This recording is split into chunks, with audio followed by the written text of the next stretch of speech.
আপনারা জানেন যে ভরতপুরের তৃণমূল বিধায়ক হুমায়ুন কবির একের পর এক বিতর্কিত মন্তব্যের জন্য তাকে দল শোকজ করে তার উত্তরও দিয়েছেন তিনি এবং উত্তরে জানিয়ে দিয়েছেন যে অগ্রাধিকারের তালিকায় 2 নম্বরে হচ্ছে দল, 1 নম্বরে জাতিসত্তাই। শোকজের জবাব দিয়ে এমনই জানিয়েছেন ভরতপুরের তৃণমূল বিধায়ক হুমায়ুন কবির। তার দাবি তিনি কোনো অন্যায় করেননি। পাশাপাশি শুভেন্দু অধিকারীকে মুর্শিদাবাদে ঢুকতে দেওয়ার বিষয়ে এই দিনও হুঙ্কার দিয়েছেন। রেজিনগর ভারতবর্ষের বাইরে নয়, পাল্টা মন্তব্য করেছে বিজেপি। শুভনদেব বাবুর শোকজ লেটার 1 পাতার, সেটা পেয়েছি। 1 পাতার শোকজের 2 পাতার চিঠির জবাব করে পাঠিয়ে। আগেই বলেছিলেন দলের আগে জাতিসত্তা। দল 1 পাতার শোকজ লেটার পাঠিয়েছিল, হুমায়ুন কবির তার জবাব 2 পাতায় দিলেন, বুঝিয়ে দিলেন দলের আগে তার জাতিসত্তা। আমার জাতিকে যতক্ষণ পর্যন্ত অ্যাটাক করবে, আমি তো আগেই বলেছি যে ওক্ষেত্রে দলের প্রায়োরিটি আমার কাছে নাম্বার 2-তে। নাম্বার 1-এ তো আমার জাতিগত প্রায়োরিটি, আমি তো আগেই বলেছি। যতক্ষণ মুসলিম হিসাবে আমাকে আক্রমণ করবে আমি তাকে প্রতিহত করব, প্রতিবাদ করব। শোকজের পরেও আপনার যে পুরনো বক্তব্য, সেই বক্তব্যে আপনি অনড়? আমি ওই বক্তব্যেই অনড়। বিধানসভা ভোটের বছরখানেক আগে থেকেই জাত-পাত ধর্ম নিয়ে ক্রমশ তেতে উঠছে বঙ্গ রাজনীতি। সোমবার বিধানসভার বাইরে তৃণমূলের মুসলিম বিধায়কদের নিয়ে মন্তব্য করেন বিরোধী দলনেতা। বিমান ব্যানার্জিকে, মমতা ব্যানার্জিকে হারাবো, আর ওদের দলের যে কটা মুসলমান এমএলএ জিতে আসবে, বিজেপি সরকারে আসবে, চ্যাংদোলা করে তুলে রাস্তায় ফেলবো। পাল্টা ঠুসে দেওয়ার কথা শোনা গিয়েছিল হুমায়ুন কবিরের গলায়। অন্যদিকে 1 মাসের মধ্যে বিরোধী দলনেতাকে রেজিনগর বেলডাঙ্গার উপর দিয়ে বহরমপুরে নিয়ে আসার চ্যালেঞ্জ ছুড়েছেন বিজেপির বহরমপুর সাংগঠনিক জেলার সভাপতি শাখারব সরকার। উনি যেন ভুলে না যান রেজিনগর ও ভারতবর্ষ। রেজিনগর থেকে ভরতপুরে গেছেন, এবার ভারতের কোথায় যায় সেটাকে দেখুন। এরকম থ্রেডলিং দেবেন না। এটা আপনার তৃণমূল কংগ্রেসের কি প্রশাসন যে কোথায় দাঁড়িয়েছে এ থেকে এটাতেই আপনার বক্তব্য পরিষ্কার। এদিকে তৃণমূলের মুসলিম বিধায়কদের নিয়ে বিরোধী দলনেতার বক্তব্য ও তার পাল্টা ভরতপুরের তৃণমূল বিধায়কের মন্তব্যে ঘৃণা ছড়ানো ও গোষ্ঠী সংঘর্ষে প্ররোচনা দেওয়ার অভিযোগ তুলে সোনারপুর থানায় ইমেল করে অভিযোগ করেছেন আইনজীবী ও সিপিএম নেতা সায়ন বন্দ্যোপাধ্যায়। শুভেন্দু অধিকারীর বিরুদ্ধে আমার স্ট্রিট থানায় লিখিত অভিযোগ করেছেন কংগ্রেস নেতা সুমন রায়চৌধুরী। রাজীব চৌধুরী, সুদীপ্ত আচার্য, ঐশী মুখোপাধ্যায়ের রিপোর্ট, এবিপি আনন্দ। মহানন্দী হুমায়ুন কবির তিনি জাতিসত্তাকে দলের থেকে আগে রাখছেন। শুভেন্দু অধিকারী সাম্প্রতিককালে কি মন্তব্য করেছিলেন মুসলিম বিধায়কদের নিয়ে আমরা জানি, এবং কিছুক্ষণ আগে এই ফেক ভোটার নিয়ে কথা হচ্ছিল, জানিয়ে খড়গহস্ত তৃণমূল, এবং বিজেপি কিন্তু পাল্টা অভিযোগ করছে যে তৃণমূল বেছে বেছে হিন্দু ভোটারদের তালিকা থেকে বাদ দিচ্ছে। তাহলে 2026-এর ভোট কি পুরোটাই এই মেরুকরণের রাজনীতিকে কেন্দ্র করে আবর্তিত হচ্ছে? হ্যাঁ, অত্যন্ত দুর্ভাগ্যের, কারণ সংসদীয় গণতন্ত্রে প্রথমত জনপ্রতিনিধিদের কিছু দায়িত্ব আছে, সেটা মানুষকে সার্ভ করা। সেটা তারা যা করছেন তার উপরে চলে যাচ্ছে এই ধর্মীয় মেরুকরণ, এবং 2026-এর ভোটে আর সব কিছু উন্নয়ন, বেকারত্ব, মুদ্রাস্ফীতি সব একদিকে চলে যাচ্ছে, আর সামনে চলে আসছে ধর্মীয় মেরুকরণ। এবং পশ্চিমবঙ্গের মতো রাজ্যে, যেটা মানে খুব দুর্ভাগ্যজনক এই কারণে যে বাঙালিদের অস্মিতা এবং বাঙালিদের সংস্কৃতির মধ্যে এটা আসে না। আমরা বরাবর একটা লিবারাল আউটলুকে বিশ্বাস করি, আমরা মানে একেবারেই সংবিধানের যে ভাবধারা, ধর্মনিরপেক্ষতার ভাবধারাতে বিশ্বাস করি। আমার খুব খারাপ লাগে যে বিবেকানন্দকে উদ্ধৃত করে বহু রাজনৈতিক দল নানা রকম কথা বলে, তার উদ্ধৃতি ইউজ করে, কিন্তু তার আসল ভাবধারা তাকে ফিলও করে না, মানুষের কাছে পৌঁছতেও পারে না। অর্থাৎ বিবেকানন্দ বা নেতাজি এরা যারা আমাদের দেশটাকে গড়ে দিয়ে গেছেন, যে আদর্শ তারা সামনে রেখেছেন, তার মধ্যে একটাই কথা যে ধর্ম নিরপেক্ষতা, নিজের ধর্মকে পালন করবে এবং অন্য ধর্মকে সমানভাবে শ্রদ্ধা করবে। এবং বিবেকানন্দ বলেই গেছেন যে আমরা অন্য ধর্মকে শুধু মানি না, আমরা সেটাকে সত্য বলেও মনে করি। এটা স্বয়ং বিবেকানন্দের কথা। কাজে এগুলো ভুলে গিয়ে শুধুমাত্র এই ধর্মীয় বিভাজন, ধর্মীয় মেরুকরণ, এটা অত্যন্ত খারাপ। এবং আরেকটা কথা বলবো যে ধর্ম কিন্তু মানুষকে যেমন ধারণ করে, ধর্ম কিন্তু ভেদাভেদ সৃষ্টি করে, দাঙ্গা তৈরি করে। এগুলো ভুলে গেলে কিন্তু একটা ভয়ঙ্কর দিকে আমরা যাচ্ছি। আমরা প্রতিবেশী দেশ বাংলাদেশেও দেখছি যে কিভাবে মাইনরিটিদের ওপর অত্যাচার হচ্ছে। কাজে এই জিনিসকে ভারতবর্ষে দুর্ভাগ্যের বিষয় যে ধর্মাশ্রয় কোথাও এখন মূল অস্ত্র হয়ে উঠছে। রাধামোহন বাবু, তৃণমূল তো উন্নয়নের কেই বারবার প্রচারে হাতিয়ার করে এবং সেই প্রচারে কি হালে পানি পাচ্ছে না বিজেপি? তাই কি এই ধর্মকে বারবার হাতিয়ার করার একটা চেষ্টা? একদমই ঠিক বললেন। কেন? কারণটা হচ্ছে, দেখুন, আমরা তো উন্নয়ন করি, কিন্তু বিজেপি কি উন্নয়ন করছে? জিএসটি লাগাচ্ছে। জিএসটি কোথায় লাগাচ্ছে? প্রত্যেকটা কমিউনিটিতে লাগাচ্ছে। ইভেন বাচ্চার, ছোট বাচ্চা, শিশুর দুধের উপরেও জিএসটি। আমি প্রথমবার মানে বিজেপি আসার পর দেখলাম যে জিএসটি লেগে যাচ্ছে, মানে এরা এভাবে টাকা তুলছে, তোলা তুলছে। আর সেকেন্ড হচ্ছে, আপনি বলুন তো কোন ইলেকশনে বিজেপি নিজের উন্নয়নের কথা বলে, নিজের উন্নয়ন গান করে বিজেপি সরকার ফর্ম করেছে? এখানেও দেখুন, জনগণ একটা জিনিস জানে যে শুভেন্দু বাবু আমাদের দলে যখন ছিলেন তখন উনি মানে মুসলিম দেখলেই ভগবান দেখে নিতেন। এখন সেই মুসলিমকে দেখলে উনি টেরোরিস্ট বলছেন, সেই মুসলিমকে বলছেন চ্যাংডালা করে ফেলে দেবেন। কেন এটা? কেন এই দোগলা নীতি কেন? আপনি যখন তৃণমূলে ছিলেন তখন কি হিন্দু বিরোধী ছিলেন? তাহলে আপনি বিজেপি এলে আপনি মুসলিম বিরোধী হয়ে গেছেন। মানে শুধু বিজেপির থাকার জন্যে আপনি হিন্দু বিরোধী, মুসলিম বিরোধী আপনি হচ্ছেন, আর হিন্দুকে মানে একদম আপন করতে চাইছেন। দেখুন, কিন্তু এই যে কথা হুমায়ুন কবির বলছেন যে তাকে শোকজ করার উত্তরে তিনি বলছেন যে দল নয়, জাতিসত্তাই তার কাছে আগে। না, হুমায়ুন কবির যেটা বলছেন, দেখুন, হুমায়ুন কবির 2019-এ আমরা সবাই জানি উনি কিন্তু বিজেপিতে জয়েন করেছিলেন হেরে ভূত হয়ে, তারপরে আবার আমাদের দলে এসছেন আর এমএলএ হয়েছেন। কিন্তু উনার একটা কথা, একটা হ্যাঁ সেটাই বলছি আমি, 2019-এ বিজেপি জয়েন করেছিলেন, হেরে গেলেন ওখানে। তৃণমূলে এসে উনি জিতেছিলেন, এমএলএ হয়েছেন। তো জিনিসটা হচ্ছে, দেখুন, দলের উপরে কিছু নেই। এবার উনি যে জাতির কথা বলছেন, দেখুন আমাদের কিন্তু কনস্টিটিউশনে, এখন মহানন্দা দিয়ে একটা খুব ভালো সুন্দর জিনিস বললেন, কনস্টিটিউশনে সেকুলারিজম আছে, কনস্টিটিউশনে হিন্দু মুসলিমকে আলাদা করা হয়নি, কিন্তু বিজেপি হিন্দু মুসলিম হিন্দুদের মধ্যে ডিভিশন করে দিচ্ছে। আমাদের কনস্টিটিউশন লিখেছেন কে? বি আর আম্বেদকর। বি আর আম্বেদকর কে ছিলেন? আপনার এসটি ছিলেন। আপনি দলিত মহিলাদের ইউপিতে কি করছেন? জানা ছিল না যে মিল্ক প্রোডাক্টসের উপরে যেটা ভ্যাট ছিল কত পার্সেন্ট ছিল, একটুখানি গুগল করে দেখে নিন। আর বর্তমানে জিএসটি, আরে আপনারা তো জীবনের উপরে করেছেন, মেডিক্লেমের উপরে জিএসটি করে দিয়েছেন, কমানোর কথা হলো এখন 18% রয়েছে। আর কি বলছেন আপনি? ফিরাদ বাবি হাকিমরা যে আমাদের দলের এমএলএ বা আমাদের দলের নেতা, আমি জানতাম না। এবার বাকি কথা হচ্ছে, যখন ফিরাদ বাবি হাকিমরা স্টেটমেন্ট দেয়, হুমায়ুন কবিররা স্টেটমেন্ট দেয়, যখন দাঁড়িয়ে সিদ্দিকুল্লাহ চৌধুরীরা বলে গোটা দক্ষিণ কলকাতা ওয়াকফ বোর্ডের সম্পত্তি, তখন সায়ন বাবুদের কোনো এসআইআর কেউ করতে পারে না। আর মহানন্দাদের কথা আমি তীব্র বিরোধিতা করছি, এখানে দাঁড়িয়ে পশ্চিমবঙ্গের 2/3 কেটে বেরিয়ে গেছে ধর্মীয় বিভাজনের ওপরে। এবং তখন কোথায় ছিল, কারা ছিল? উদ্বাস্তু বাঙালি হিন্দু পরিবার আমরা কপর্দক শূন্য হয়ে এসেছি। আর ধর্মীয় বিভাজনের কথা মার খেয়ে এখানে আসতে হয়েছে আমাদের। এখানে নোয়াখালী, কলকাতার দাঙ্গা, 1926 রবীন্দ্রনাথের পড়ুন, 1930, 1935, প্রতিটা জায়গা আমাদের এই ঢাক গুড়গুড় করে যেটা বাস্তব হয়েছে। আসল কথা হচ্ছে, ফিরাদ বাবি হাকিম, এই ভরতপুরের এমএলএ, এরা কে এখন এই যে 2 নেশন থিওরি দাঁড় করাচ্ছে? মিম বলছে পশ্চিমবঙ্গে এবার এসে 294টা আসনে নির্বাচন লড়বে। কে মুসলমান সমাজের নেতা হবে? এইখানে হচ্ছে খাওয়া খাওয়ি, যেটা বরকতি থেকে বরকতি এবং এর সাথে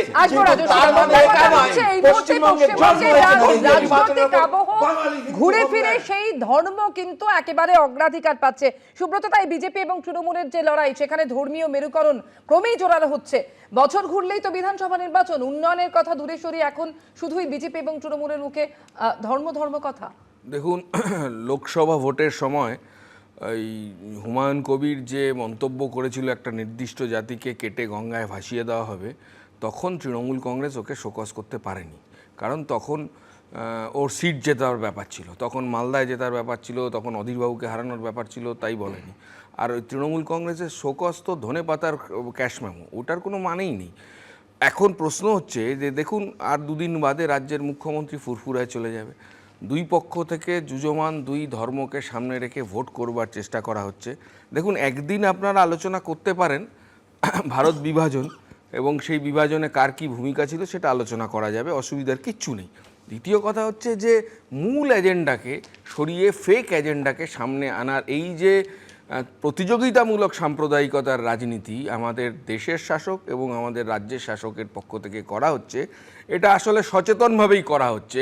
দেখুন, যখন নোটবন্দি হলো তখন নোটবন্দির সময় SBI এর টাকা নিয়ে গৌতম আদানি হিন্দু সে কয়লা খনি কিনলো হচ্ছে কি অস্ট্রেলিয়াতে, আর তখনই নোটবন্দির সময় টাকা আনতে গিয়ে লাইন দিয়ে হিন্দুরা মারা গেল। ফলে ওই রকম কোনো ব্যাপার নেই। স্বার্থ আসলে বড় লোকের আর গরিব লোকের, স্বার্থ আসলে কৃষকের আর ফোরেদের, এর মধ্যে বিভাজন তৈরি করবার চেষ্টা করা হচ্ছে। আসলে এই গোটা পরিবেশটাকে ঘেঁটে দেওয়ার একটা ষড়যন্ত্র সংগঠিত করা হচ্ছে দেশের শাসক এবং রাজ্যের শাসকের পক্ষ থেকে। ফলে সচেতন থাকা দরকার আমাদের সকলের।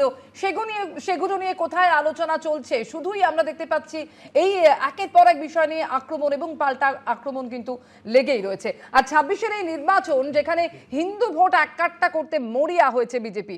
বাঁকুড়া 1 নম্বর ব্লকে দেওয়ালে দেওয়ালে হিন্দুত্বের বার্তা দেওয়া হচ্ছে।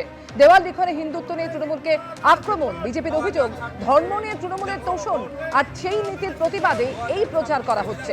পুরসভা এবং লোকসভা ভোটে হারানো জমি ফেরত পেতে মরিয়া গেরুয়া শিবির। অশোকদেব, শতাংশ একটা বড় ফ্যাক্টর ভোটের ক্ষেত্রে। আমরা দেখেছি আসনের নিরিখে বিজেপি এবং তৃণমূল অনেকটা ফারাক হলেও শতাংশের নিরিখে কিন্তু ফারাক ততটা নয়, এবং সেটা মাথায় রেখেই কি সুকৌশলে এইভাবে তৃণমূল এবং বিজেপি উভয় দলই ময়দানে নামছে? অমৃতাভ, সারা দেশের সাথে সাথে এই রাজ্যেও হিন্দু খারাপ রয়েছে, মুসলিম খারাপ রয়েছে, বৌদ্ধ খারাপ রয়েছে, জৈন খারাপ রয়েছে, বুদ্ধিস্টরা খারাপ রয়েছে, সামগ্রিকভাবে মানুষ খারাপ রয়েছে। কারণ পেটে ভাত নেই, হাতে কাজ নেই, শিক্ষা নেই, স্বাস্থ্য নেই, কৃষকদের ফসলের ন্যায্য মূল্য নেই। সে হিন্দুও মরছে, মুসলিমও মরছে, বৌদ্ধও মরছে, খ্রিস্টানও মরছে। সুতরাং মূল ব্যাপারটা হচ্ছে রুটি রুজি, জীবন জীবিকা, এই যে লড়াই, এর থেকে চোখটাকে সরিয়ে দিতে হবে। কেন আমি একটা কথা বলছি, শুভেন্দু অধিকারী যে মন্তব্য করলেন, হুমায়ুন কবির যে মন্তব্য করলেন, আজকে রাজ্য সরকারের তরফে, প্রশাসনের তরফে কেন সুমোটো মামলা করা হলো না? একটা কথা ভাবুন তো, গতকাল গেছে 14ই মার্চ, তাই তো? এই গত পরশুদিন গেছে 14ই মার্চ, যে নন্দীগ্রামকে কেন্দ্র করে এত কিছু, এবং এই তৃণমূলের ক্ষমতায় আসার অন্যতম পথ, সেই নন্দীগ্রামে ভাবুন, তার থেকে কিছু দূরে দীঘাতে একজন বানাচ্ছেন জগন্নাথ মন্দির, নন্দীগ্রামে কেউ বলছেন রাম মন্দির বানাবো, হুমায়ুন কবির বলছে বাবরি মসজিদ করবো। ছেলে খেলা হচ্ছে নাকি এটা? এটা কি ছেলে খেলা হচ্ছে? বাংলার মানুষের জীবন জীবিকা, রুটি রুজির প্রশ্ন হারিয়ে দেওয়ার চেষ্টা হচ্ছে। একটা কথা বলতে চাইছি, একটা কথা শুধু বলতে চাইছি, এই যে হুমায়ুন কবির, আপনি ভাবুন বহরমপুরে অধীর চৌধুরীকে হারানো হলো হিন্দু মুসলিম হিন্দু মুসলিম হিন্দু মুসলিম করে করে। আজকে কিন্তু হিন্দুও বুঝছে, মুসলিমও বুঝছে যে ভুল করেছেন, তারা ভুল ট্র্যাপে পা দিয়েছেন। কিছু মানুষকে কিছুদিনের জন্য বোকা বানানো যায়, সকলকে ধর্মীয় বিভাজনের এই জুজু দেখিয়ে বোকা বানানো যাবে না চিরকাল এই বাংলায়। একেবারে আমরা দেখেছি রাজস্বী দাব, যে অধীর চৌধুরী, তিনি অভিযোগ করেছেন যে প্রকাশ্যে যেভাবে বাকযুদ্ধ চলছে, কংগ্রেসের দাবি যে সাম্প্রদায়িক মেরুকরণ উস্কে ভোটে ফায়দা তুলতে, এটা হচ্ছে গোটাটাই একটা পরিকল্পিত চিত্রনাট্য। 2018 সালে মমতা বন্দ্যোপাধ্যায় দীঘায় জগন্নাথ মন্দিরের কথা ঘোষণা করেন। 2021-এর ভবানীপুরের বাই ইলেকশনে মমতা ব্যানার্জির বিরুদ্ধে কংগ্রেস প্রার্থী দিল না। বাইরন বিশ্বাস উপনির্বাচনে মালদার থেকে 26 জন ইমামকে নিয়ে এসে গোটা জায়গায় বাম কংগ্রেসের জোট প্রার্থী প্রচার করলো, আর সাম্প্রদায়িক বলা হচ্ছে নাকি বিজেপি। বাহ, অসাধারণ সুন্দর ব্যাপার। পার্সি রাজীব গান্ধী খ্রিস্টান সোনিয়া গান্ধীর ছেলেকে গলায় পইতে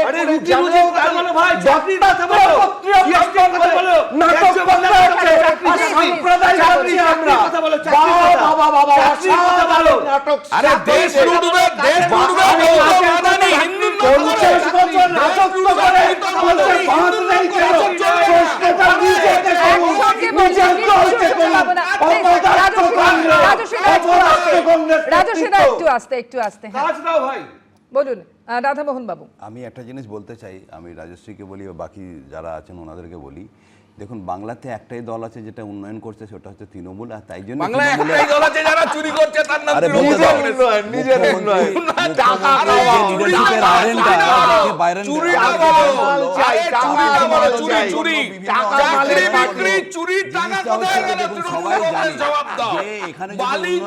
করতে পারে ওটা হচ্ছে শুধু তৃণমূল। উঠতে পারবেন কি? আগে এটা জবাব দিন। উঠতে পারবে কি?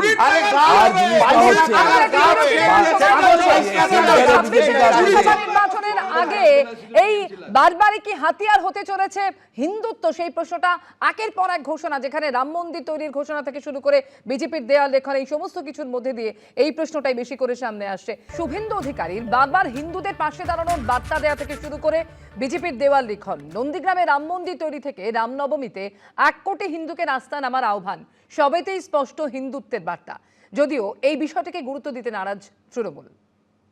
ভালো করে রামনবমী করবেন, আমিও থাকবো মাঠে। গতবারে 50 লাখ হিন্দু নেমেছিল, 1000 মিছিল হয়েছিল, এবারে 2000 মিছিল হবে, 1 কোটি হিন্দু রাস্তায় থাকবে। 1 কোটি হিন্দু, কোনো অনুমতি নেবেন না, no need any permission.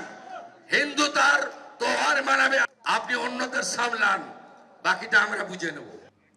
BJP Trinamool ধর্মযুদ্ধ একেবারে তুঙ্গে, আর এই অবস্থায় সোমবার ফুরফুরা শরীফে যাচ্ছেন মুখ্যমন্ত্রী।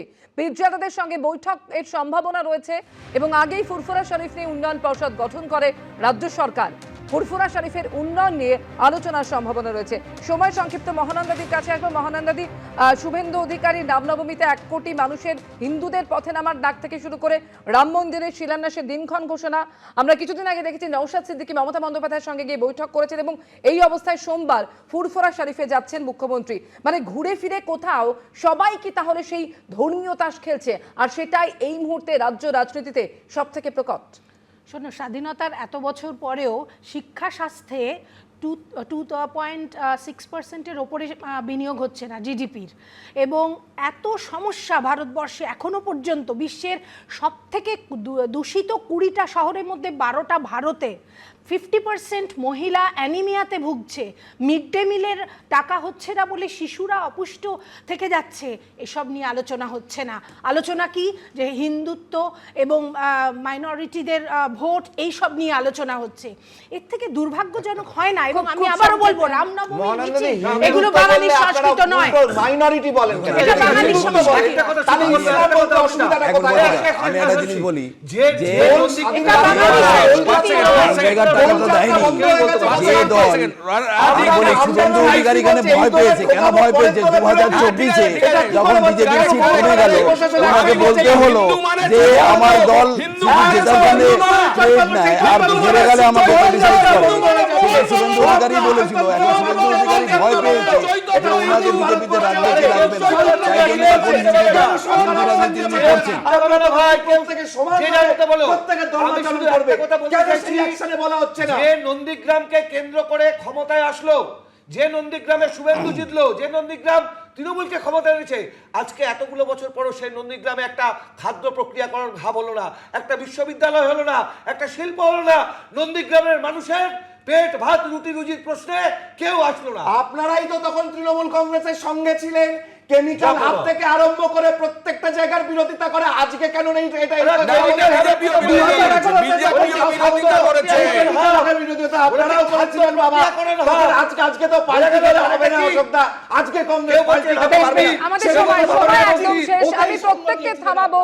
শুধুই কি ধর্মীয় তাস খেলা, ধর্মীয় মেরুকরণের রাজনীতি, আর এই সমস্ত কিছুর মধ্যে সাধারণ মানুষের বেসিক যে নিডগুলো, সেগুলো নিয়ে আলোচনা কোথাও হারিয়ে যাচ্ছে না? তো এই প্রশ্নটা অবশ্যই আমরা বারবার তুলবো। আলোচনা আজকের মতন এখানেই শেষ করবো। যারা ছিলেন এতক্ষণ প্রত্যেককে ধন্যবাদ জানাই। অন্যান্য খবর নিয়ে ফিরে আসবো আনন্দ সকালে একটা বিরতির পর। সঙ্গে থাকুন।